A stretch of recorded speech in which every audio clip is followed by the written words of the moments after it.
promised land, land of great men. The magnificent, Cheikh Anta Diop, Lumumba, Madiba. Raise your hand, be proud to say. Fii la lépp doore ni gore fa ñu defoore ci doore fa lépp tara ñi nelaw fa liggéey ware fa ñu yaakaare mu taaru ñi gën a xare di xaaru waxtu jot nañu yeewu.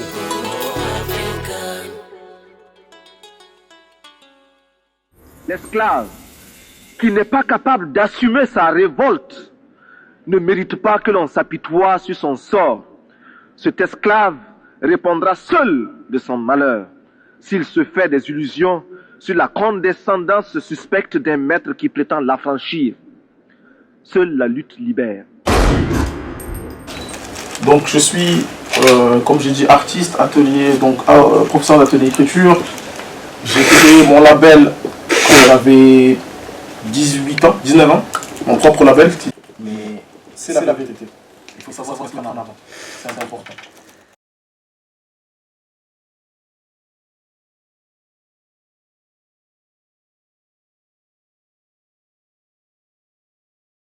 Quand j'ai commencé à faire du rap, j'avais peut-être 16 ans quand j'ai commencé à écrire.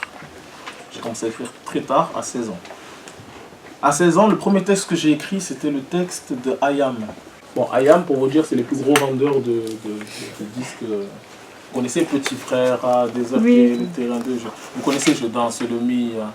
C'est ceux qui ont vendu le plus de CD en groupe de rap de l'histoire en France. Et quand j'ai commencé à écrire mes textes, ce que je faisais, c'est que j'écoutais, à l'époque j'avais des cassettes, et j'écoutais des sons d'IAM qui passaient à la radio, sur Skyrock à l'époque. Je mettais pause, et en fait, je réécrivais leurs textes. Et j'apprenais à les lire comme ça. Donc moi, je n'écrivais pas mes propres textes, j'écrivais leurs textes. L'anecdote, c'est quoi? C'est que quasiment 11 ans après, je suis sur le prochain album d'IAM. Donc là, ils sortent un album en novembre, et ils m'ont invité en featuring avec eux. Pour vous dire. Pourquoi je dis ça? Parce que quand j'ai commencé le rap, je rêvais même pas, pour moi c'était quasiment impossible que je me retrouve sur l'album d'IAM. Impossible, c'était pas possible. J'avais 16 ans, je voyais des gens qui vendaient des millions de CD, j'allais me dire, ouais, aujourd'hui je suis sur leur album. Donc pour vous dire juste quelque chose, il y a deux messages dans ce que je veux dire. C'est dans un premier temps, c'est qu'il faut croire en ses rêves, c'est très important. Parce que si tu ne crois pas toi, il n'y a personne qui va y croire à ta place. C'est toi qui dois y croire. D'une. La deuxième chose, c'est qu'il faut savoir persévérer. C'est très important aussi. C'est deux valeurs qu'il va falloir que vous gardiez toute votre vie. On va parler de l'Afrique parce que l'Afrique, déjà, c'est notre point commun à nous tous. On est dans un pays qui est la France. On a grandi ici.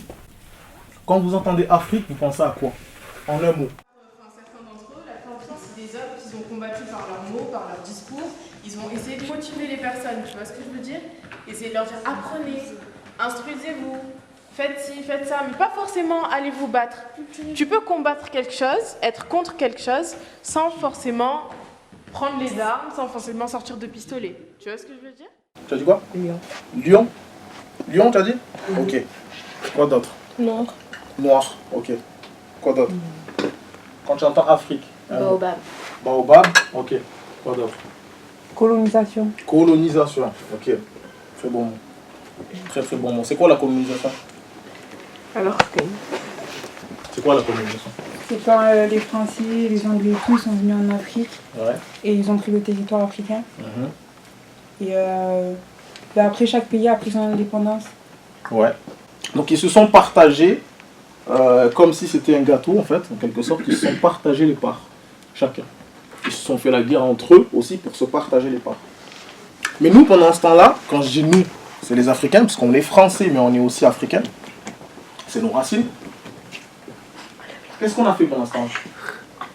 Moi, par exemple, moi et Malik, on va pas venir chez toi. On va se dire, bon, moi je prends sa chambre, toi tu prends le salon, tu prends le frigo, moi je prends le congélateur. On ne peut pas faire ça. Toi, pendant ce temps-là, tu fais quoi? Je dis non. Tu dis non. Comment on appelle ça? Il y a un mot. Refuser. Refuser. L'indépendance. L'indépendance. Ils se rebellaient. La résistance. Ok? La résistance. Quand on dit des résistants, c'est des personnes justement qui disent non. Tu ne vas pas faire ce que tu veux chez moi. Et quand on entend l'histoire de l'Afrique, en France, surtout en France, nous on a grandi en France, donc je parle vraiment pour la France, on a l'impression, moi en tout cas c'est l'impression que j'ai eue quand j'étais à l'école et que les profs me parlaient, on a toujours l'impression que nous finalement en fait on faisait rien. Ouais. C'est pas possible que des milliards d'Africains n'aient rien fait. C'est pas possible. On n'avait pas les capacités pour résister. Et donc même si on est des milliards, pour vous on n'a rien fait du tout. Si, il y a des actions, mais ils en parlent pas parce que... Ok, il y a eu des actions, mais ils n'en parlent pas. Il y a eu beaucoup d'actions, énormément. Ça, c'est la réalité des choses. Mais effectivement, pourquoi aujourd'hui, nous, on n'est pas au courant de ça? C'est bizarre. Comme j'ai dit, on est des milliards d'Africains. On sait qu'on est venu, qu'on a pillé nos terres, qu'on a vendu nos ancêtres. Qu'on prend encore jusqu'à l'heure d'aujourd'hui nos matières premières, vous savez ce que c'est les matières premières, voilà, qu'on les prend jusqu'à aujourd'hui, jusqu'à l'heure d'aujourd'hui encore, mais les gens ne font rien. Donc il y a eu beaucoup d'acteurs de la résistance en Afrique, il y en a eu énormément. Thomas Sankara, c'était un militaire à la base, donc qui a pris la présidence de la Haute-Volta, qui a renommé le Burkina Faso. Et Thomas Sankara, c'était un résistant. C'était le premier président en Afrique, quasiment, à dire voilà, on va arrêter de faire les gouverneurs de luxe, on va arrêter de rouler en grosse voiture, on va arrêter de vivre dans des appartements de luxe, on va arrêter de se surpayer, on va se payer normalement comme un citoyen normal, on va dire. Donc on va rouler avec des vieilles voitures, on va être au niveau du peuple. On va résister à tout ce qui est colon, tous les colons, on va leur résister, mais vous savez très bien qu'en Afrique, à partir du moment où on a ce discours, qu'est-ce qui se passe? On est tué, on se fait éliminer. Dans mon rêve, je visite Farafina, depuis le Caire, le Cap, le Massina. Dans mon rêve, moi je quitte de Dakar, Bamako, Menada et Zanzibar. Dans mon rêve, on annule les visas. Tous les pays de l'Afrique sans visa, même l'Europe élimine les visas. L'Asie, l'Amérique abolit les visas. Dans mon rêve, plus de guerre pour le pétrole, plus de guerre pour le diamant, plus de guerre pour de l'or. La guerre s'oublie, ne fait plus tant de morts. Dans mon rêve, je ne suis pas le rêveur, je ne suis pas l'utopie. Alors, on va passer à le plus connu. Tout le monde connaît. Là, on peut parler de star. Là, on peut parler de star. Nelson Mandela. Qui c'est qui connaît l'histoire de Nelson Mandela? Parce que tous, quasiment, presque tous, vous la connaissez. C'est le président de l'Afrique du Sud. C'est ça. Il s'est battu contre la ségrégation. Ouais. Et Contre la ségrégation. il a entendu parler par exemple de l'histoire de Rosa Parks aussi. Et il est parti en prison pendant 27 ans. C'est ça. De 62 à 90. Exactement. Et ensuite, il a mis fin à la ségrégation.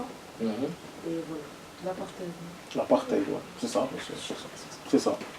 Ok, Nelson Mandela, il a commencé comment? Nelson Mandela, il a commencé, je vous explique comment il a commencé. Il a commencé à la fin. Il avait son AFAP à lui, de l'Afrique du Sud en quelque sorte, d'accord? C'était ce genre de réunion-là pour savoir comment on allait faire, comment on allait s'organiser pour pouvoir sortir de l'apartheid, pour pouvoir combattre, pour pouvoir résister.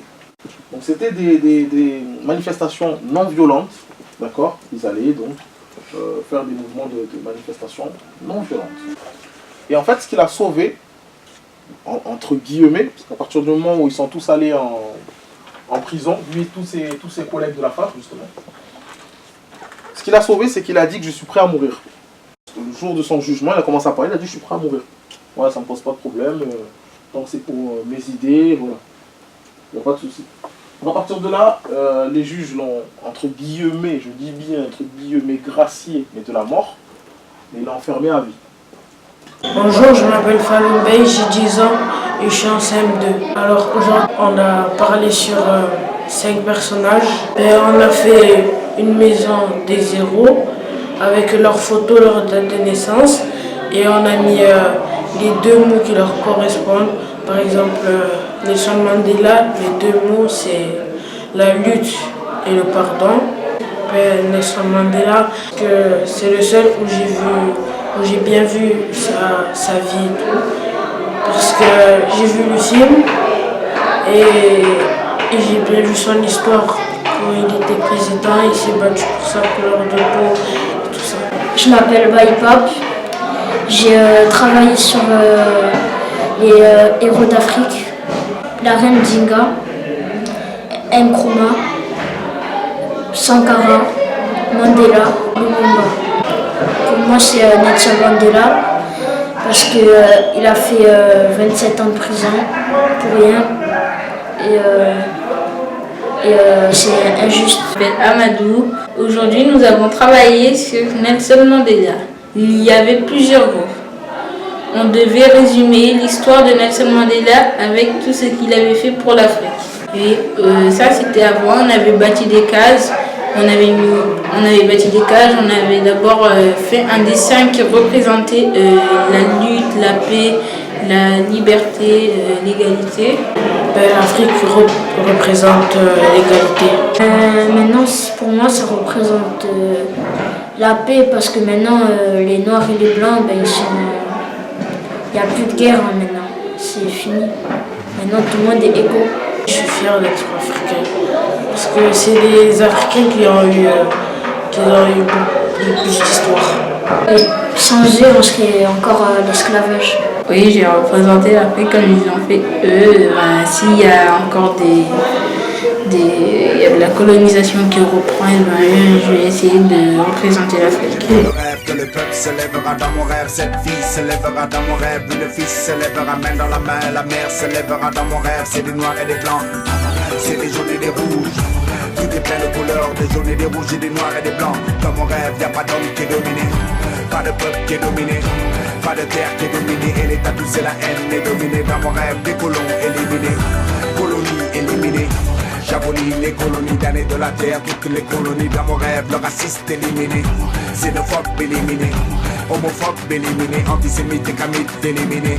I have a dream that one day on the red hills of Georgia, sons of former slaves and the sons of former slave owners, will they be able to sit down together at the table of brotherhood? I have a dream.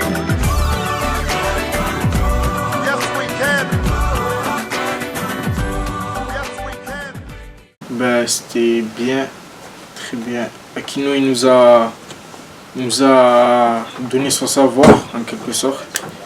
Et voilà, il nous a appris plein de choses sur l'Afrique, sur nos ancêtres. Ça, c'était Thomas Sankara. Parce que c'était un guerrier. C'était vraiment un guerrier. Et il s'est fait trahir par son compagnon. C'est triste. J'ai appris l'existence de beaucoup de personnages très importants. Ça m'a appris au niveau de la culture aussi, et peut-être au niveau de mes origines, et j'ai beaucoup aimé. Thomas Sankara, parce que son histoire quand même, elle était un peu choquante, parce qu'il a été quand même trahi par son meilleur ami, son plus fidèle ami, et voilà, derrière son dos. Plus de connaissances, et il y a beaucoup de détails qu'on vient de me dire et que je ne savais pas avant. Et ça pourra m'aider pour peut-être mes examens, mes diplômes, tout ça.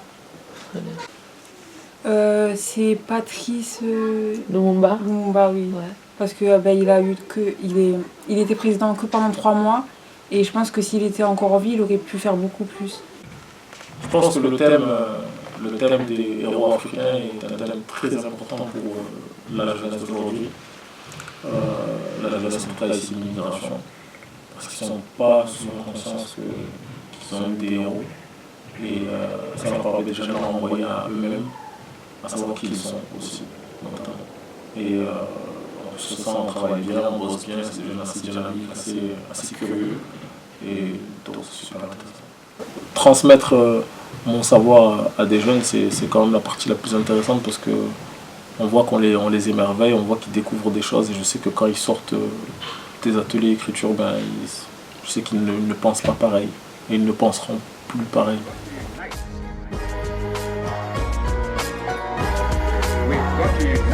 L'Afrique n'est pas démunie mais seulement désunie. L'Afrique n'est pas pauvre, tous les jours on l'appauvrit. L'Afrique n'est pas laide, sous nos yeux on l'enlaidit. C'est la triste condition de l'Afrique, une tragédie. On préfère faire du sud-nord au lieu de faire du sud-sud. Alors qu'au nord on fait du nord-nord, plus de nord-sud.